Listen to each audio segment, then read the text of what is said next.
পুজো মানেই আড্ডা, পুজো মানে হইচই, আর পুজো মানেই আনন্দ। পুজো যেমন আনন্দ থাকে, তেমন আর একটা দিক থাকে এবং আরেকটা ছবি থাকে যেখানে কিছু বিষাদের স্তরও আছে। এমন কিছু মানুষজন সমাজের মধ্যে আছেন যারা অনেক পিছিয়ে পড়ে থাকে বিভিন্ন ক্ষেত্রে। তারা সবাই যে সফল মানুষ কখনো সেই সব পিছিয়ে পড়া মানুষদের নিয়ে তাদের হাতটাকে ধরে সামনের দিকে যারা এগিয়ে দেন এবং সাহায্যের হাত বাড়িয়ে দেন, তাদের জীবনকে আরেকটু সুন্দর করে দেন এবং তাদের কষ্টটাকে ভুলিয়ে দেন, এরকম কিছু মানুষ যারা আছেন তাদের মধ্যে বিশেষ কিছু মানুষকে নিয়ে আমাদের আজকে এই পুরো আড্ডা। আমরা আজকে বিশেষ অতিথিকে পেয়েছি যিনি এই কাজের সঙ্গে যুক্ত, বিভিন্ন মানুষের পাশে যিনি সবসময় থাকেন, মানুষের পাশে হাত বাড়িয়ে দেন, এবং সেই রকমই একজন আজকে আমাদের পুজোর আড্ডায় আমাদের একটা বিশেষ অতিথি আমরা পেয়েছি মিসেস শর্মিলা চৌধুরী। আচ্ছা শর্মিলাদি, আমি মানে শুনেছি, আমরা জানি যে আপনি একজন রোটারিয়ান। তো আপনার মানে এই সময়ে আপনি মানে কোন অবস্থায় রয়েছেন, মানে অ্যাজ এ রোটারিয়ান আপনার যদি বলেন যে আপনার কার্যকারিতার যে দিকটা, সেটা আপনি মানে কোন পদে আছেন বা কি, সেটা যদি বলেন। আমি আছি রোটারিতে, আমি রোটারি ক্লাব অফ হিউম্যানিটি কলকাতার মেম্বার। আমি পদ বলতে আমি admin chair and publicity chair. আচ্ছা, মানে আমার পোস্ট হচ্ছে admin chair and publicity chair club. আচ্ছা, তো এবার আমি মানে জানতে চাইছি, মানে অ্যাকচুয়ালি আমাদের যারা দর্শক তারাই জানতে চাইছে যে আপনাদের যে কাজের এই মানে যে ধরন আর কি, এবং কাজের যে ব্যাপ্তি যেটা, সেটা কীরকম, মানে কোন সেক্টরে এই কাজগুলো মেনলি হয়ে থাকে আর কি। সেক্টর বলতে তো প্রাইমারিলি হচ্ছে under privilege class. Under privilege class নিয়েই আমরা মেইনলি কাজ করে থাকি। আন্ডার প্রিভিলেজ ক্লাসে বলুন আপনি education, disease awareness, sanitation, water sanitation, এই ধরনের নানান রকমের কাজ করে থাকি। হেলথ ওরিয়েন্টেড ক্যাম্প করে থাকি আমরা। সেটা ধরুন মানে গ্রাম শহর আমি বলছি সেরকম তো সব মিলেমিশে সেখানে থাকে, কারণ শুধু যে কলকাতা কেন্দ্রিক কাজকর্ম সেরকম তো ব্যাপার নয়, করতেই হবে এরকম আপনার গ্রামে তো ব্যাকওয়ার্ড ক্লাস যেটা বলা হয়, গ্রামটা তো সাধারণ মানুষের যে তাদের যে নিডসগুলো আছে, এবং সেখানে যে তারা পিছিয়ে কিছু মানুষ যারা পড়ে আছে বা সেখানে তাদের যে অসুবিধেগুলো আর কি, হ্যাঁ, সেগুলো তো আপনাদের একটা বড় ভূমিকা ওখানে থাকে আর কি। সেরকম একটা একটা যদি উদাহরণ দেন যে কোথায় এরকম আপনারা করেছেন ক্যাম্প, কোথায় করেছেন, এটা এরকম যদি বলেন। আমরা very recently 24 August Bandel girls মিশনে একটা গাইনোকোলজিক্যাল চেক আপ ক্যাম্প করলাম 11-12-এর বাচ্চাদের নিয়ে, মেয়েদের নিয়ে। তো ওদের নানা রকম, এখন তো অ্যাডোলেসেন্ট পিরিয়ড, নানান রকম প্রবলেম হচ্ছে গাইনোকোলজিক্যাল, তো সেইভাবে ওখানে আমরা একটা গাইনোকোলজিক্যাল চেক আপ ক্যাম্প করলাম। আচ্ছা আচ্ছা। এছাড়া আমরা মাস 3 আগে বাঁকুড়া কাটুল নামে একটা জায়গায়, একটা আশ্রমে, স্বামী নিগমানন্দ আশ্রম, ওখানে আমরা আই চেক আপ ক্যাম্প করলাম। 100 জন, above 100 students I check up camp with specs, যার চশমার দরকার হয়েছে। তো এগুলো হচ্ছে ফর ইনস্ট্যান্স এরকম। আচ্ছা, আপনাকে আমি একটুখানি করেই বলছি, এইগুলো যখন ভাবা হয় বা তার একটা প্রজেক্ট তৈরি হয়, ওখানে কি তার আগে সেই সব মানুষগুলো কি মানে কীভাবে জানতে পারেন, তারা কীভাবে জানতে পারেন যে হবে, তাদের কি পার্সোনালি কোনো কিছু আছে যেখানে জানিয়ে দেওয়া হয়? না, আমার কাছে প্রজেক্ট নিজে থেকেই আসে, কারণ যেহেতু জানে আমরা এই ধরনের কাজ করে থাকি, আমাদের কাছে নিজে থেকেই প্রজেক্টের জন্য লোকজন অ্যাপ্লাই করে। আচ্ছা আচ্ছা, না আমি বলছি ওখানে যখন এগুলো হয়, ক্যাম্পগুলো হয় আর কি, এবার এই যে বিভিন্ন মানুষকে সেখানে জানানো এবং তাদেরকে আনা, এটা কি তখন ওখানকার যে ওদেরই অর্গানাইজেশন তারা এটা responsibility। করে? আচ্ছা, তারা এটা করে এবং আপনারা সেখানে গিয়ে সেটাকে অর্গানাইজ করে হ্যাঁ, ভালো করে যেমন করেন। নিউ দীঘায় আমরা দুবার ক্যাম্প করলাম ভেরি রিসেন্টলি, এই 6 মাসের মধ্যে, লাস্ট 6 মান্থসে। একবার করলাম যে ওখানকার নুলিয়াদের জামা কাপড় দেওয়া হলো, আচ্ছা। Male and female. আচ্ছা। মেলদের জন্য টি শার্ট আর ফিমেলদের জন্য প্রিন্টেড শাড়ি। তো সেখানে লোকাল লোককে ইনভলভ করে ওদেরকে তো কালেক্ট করতে হয়েছে। তো ওখানে যারা লোকাল যারা পঞ্চায়েতের যারা যারা আছেন আছে, আছে হ্যাঁ। দায়িত্বে আছেন, তারা ব্যাপারটাকে হ্যান্ডেল করে আর কি। হ্যাঁ হ্যাঁ, তারা ব্যাপারটাকে হ্যান্ডেল করে। হ্যাঁ। আর আমি এখান থেকে পুরো প্রজেক্টটাকে ওভার টেলিফোন অর্গানাইজ করি। আচ্ছা। যে লোকাল যে থাকে আমার রিপ্রেজেন্টেটিভ, আমি তাকে দিয়ে টোটাল ব্যাপারটাকে অর্গানাইজ করি। আচ্ছা আচ্ছা, আরেকবার দীঘাতে করলাম breast cancer awareness camp. Breast cancer awareness camp একইভাবেই অর্গানাইজ হয়েছিল।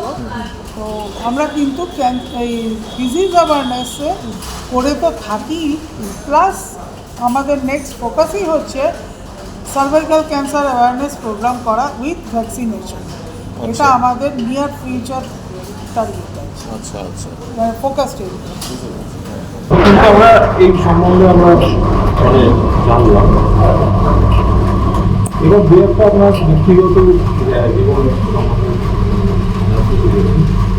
আমরা যখন এখন পুজোর সময় রয়েছি, পুজোর আজকে আমাদের আড্ডা, পুজো আপনারা কেমন কাজ ছোটবেলাটা কেমন কাটতো না কোথা থেকে বড় হয়েছে, এটা একটু আমাদের জানার বিষয় ছিল।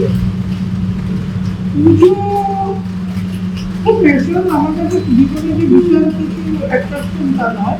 আর আমার ছোটবেলা থেকে আরম্ভ, আমার গ্রামের জীবন কেটেছে। আমি আফটার ম্যারেজ কলকাতায় সেটেল করেছি। তারপরে তো ধরুন নানান রকম সমস্যা, ফ্যামিলি ওরিয়েন্টেড এসব তো ছিলই। সব কাটিয়ে এখনো পুরোপুরি উঠতে পারিনি।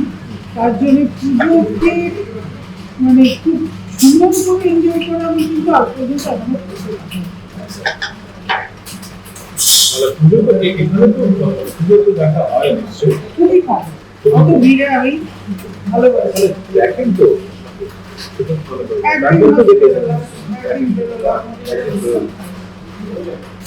আর পুজোর সময় না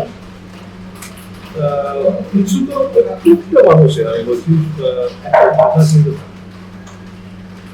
সেই রকম আপনার আগের দিকতে যদি আমি বলি, সেরকম ভাবনা চিন্তা কি থাকে যে পুজোর আগে যে এইসব ছেলে মেয়েদের হ্যাঁ, এই underprivileged একটা চিন্তা ভাবনা থাকে যে ওদের জন্য পুজোর মধ্যে পুজোর আগে কিছু একটা করা যায় বা কিছু এরকম ভাবনা চিন্তা নিশ্চয়ই থাকে। নিশ্চয়ই আছে, আছে, নিশ্চয়ই আছে। এইটাই জানি। আচ্ছা, এই পরিপ্রেক্ষিতে আমি একটা কথা বলি। আমি শুধু রোটারিয়ান নই, আমি আরেকটি এনজিও ধরে গেল নামে এনজিওতেও ইনভলভ। তো আমার রোটারিতে পুজোর আগে সেভ দ্য অরফ্যান্স বলে বাসগ্লোরিতে একটা অরফ্যানেজ আছে। সেখানে 100-র ওপর বাচ্চা আছে, ছেলে মেয়ে। আমরা ওদেরকে পুজোর আগে আমরা জামা কাপড় ওদেরকে gift করি। আর ওদিকে আমার এনজিও ধরে গেল, ওখান থেকে আমরা ঈশ্বর সংকল্প বলে একটি অর্গানাইজেশন, ঈশ্বর সংকল্প, মানে এটা হচ্ছে destitute organization, destitute person organization. আমরা ওখানেও কিন্তু জামা কাপড় উইথ ফুড প্যাকেজ পুজোর আগে আমার দুটো অর্গানাইজেশন থেকে অলমোস্ট সিমিলার প্রোগ্রাম। মানে এর মধ্যে দিয়ে আমাদের একটা সুন্দর বার্তা পৌঁছে যাচ্ছে মানুষের মধ্যে। দেখুন মানে কত মানুষ পুজোর মধ্যে শুধু আনন্দ করে ঘুরে করে কাটিয়ে দিয়ে অনেক টাকা পয়সা খরচা করে আমি নষ্ট করি না। পুজোর একটা সবারই এক্সপেকটেশন থাকে যে নতুন জামা পরবো, একটু বেড়াতে যাবো, একটু খাওয়া দাওয়া করবো, সেটা তো থাকা স্বাভাবিক ব্যাপার। কিন্তু তারপরেও কিছু মানুষ যারা ভাবছেন যে আমরা তো করছি, কিন্তু যদি কিছু এইরকম পিছিয়ে পড়া মানুষ যাদের হয়তো সেই মানে আর্থিক ক্ষমতাটা নেই, বা তাদের হয়তো কোনো শারীরিক কোনো সমস্যা আছে বা কিছু আছে, এরকম মানুষদের জন্য যারা সবসময় ভাবছেন, ভাবনা চিন্তা করছেন, এটা একটা অনেক বড় একটা ব্যাপার। কারণ মা দুর্গা যেরকম অসুর শক্তিকে বিনাশ করেছিলেন, এরকম শুধু মা দুর্গা তো অসুর শক্তি বিনাশ করেননি, সমাজের মঙ্গলও উনি করেন। সেরকম একজন নারী হয়ে তার যে শক্তি, সে শুধু খারাপকে বিনাশ করার জন্য ছিল না, এবং ভালোটা ভাবা এবং সেটার ভালো করা, সেটা আমি যদি বলি তাহলে আমার বলবো মানে একজন নারী হিসেবে আপনি কিন্তু সেই মা সেটাই করছে না, সেটা একটা ভীষণ ভালো বিষয় এবং বড় ব্যাপার। এটা মানুষের জন্য ভাবছেন এবং করছে। যাই হোক, আপনাকে অনেক শুভকামনা এটার জন্য। আর আরো আমরা জানতে চাইবো আমাদের আজকে আমাদের এই চ্যানেল আমাদের স্টুডিও পুজোর একটা ষষ্ঠী যাত্রায় আমাদের সঙ্গে রয়েছেন শর্মিলা চৌধুরী, যারা অনেক অনেক কিছু মানে কাজের অনেক রকম বিভিন্ন দিক, বিভিন্ন গল্প, বিভিন্ন বিষয় নিয়ে আমরা আলোচনা করছি। আপনারা দেখছেন। আচ্ছা শর্মিলাদি, এবার আসি আপনার ভোরের আলো এই যে এনজিওটা আছে, এই সম্বন্ধে কিছু যদি বলেন আর কি, যে এটা কবে থেকে ঠিক মনে হলো, কবে থেকে শুরু হলো, এবং এর বিষয়গুলো মানে কী কী ধরনের কাজ হয়, কীরকম কী হয়, আমাদের দর্শক যারা শুনছেন তাদেরকে জানানোর জন্য আপনি যদি পুরো ডিটেলে বলেন যে কীরকম কাজ হয় এবং শুরুটা কবে থেকে হলো সেটা বলি। ভোরের আলো শুরু হয়েছে 30th April 2024। Clothes distribution, tree plantation, voluntary service, education and literacy. আর একটা ভোরের আলো মানে লিটারেসির মধ্যে, এডুকেশন অ্যান্ড লিটারেসির মধ্যে একটা খুব ভালো পার্ট আছে প্রজেক্টের, যে লাইব্রেরি বিল্ড আপ। আমরা বকখালিতে একটি ওটা কি বলবো, ওটা মানে ওই ডেস্টিটিউট স্টুডেন্টদের জন্য একটা স্কুলে আমরা লাইব্রেরি বিল্ড আপ করে দিয়েছিলাম।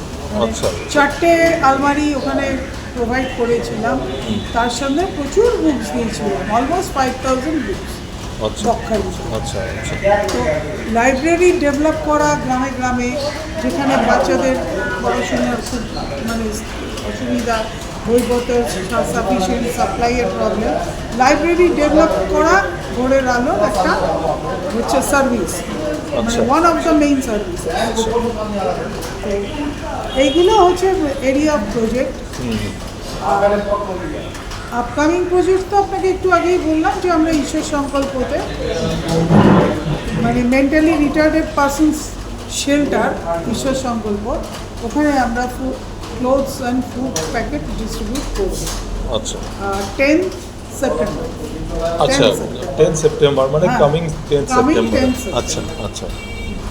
আর নতুন তো বেশি দিন হয়নি, এনজিওর তো এজ বেশি দিন নয়। আচ্ছা, এই ধরনের যে কাজগুলো যখন করেন, তখন কি আপনার মানে কাজ করতে গিয়ে অনেক নিশ্চয়ই বাধার সম্মুখীন অনেক সময় হতে হয়? সব সময় যে খুব স্মুথলি সহজ সরলভাবে ব্যাপারটা যে হয়ে যায় তা তো নয়, অনেক বাধার সম্মুখীন আমি এখনো পর্যন্ত ফেস করিনি। আচ্ছা। যেটুকু বাধার সম্মুখীন হয় সেটা ক্লাবের ইন্টারনাল, আচ্ছা, মানে কি ডিফারেন্স অফ ওপিনিয়ন, এছাড়া আমি কোথাও কোনো বাধা পাইনি কাজ করতে। আচ্ছা আচ্ছা আচ্ছা।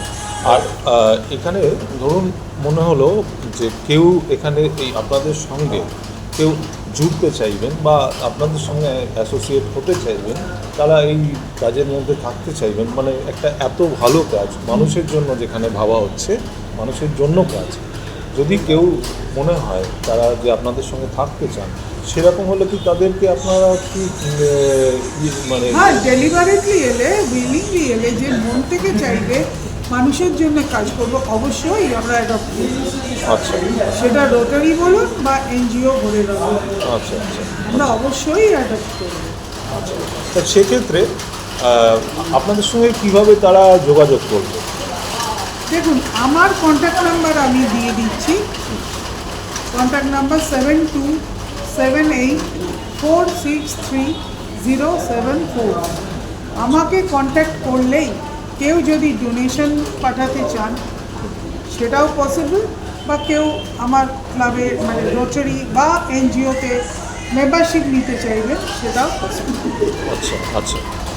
তাহলে আপনারা এই যে আমাদের সামনের স্ক্রিনে যে নাম্বারটি এখানে দেওয়া হচ্ছে, সেই নাম্বারে আপনারা যোগাযোগ করবেন। শর্মিলা এবং- চৌধুরী, আমার নাম শর্মিলা চৌধুরী। হ্যাঁ, ওনার সঙ্গে যোগাযোগ করবেন।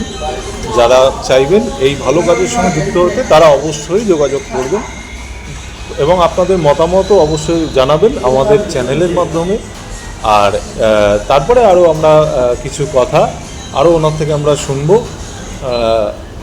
এরপরে আমরা কিছু আরও কথা ওনার থেকে আমরা শুনে নেব। Rotary club of humanity Kolkata,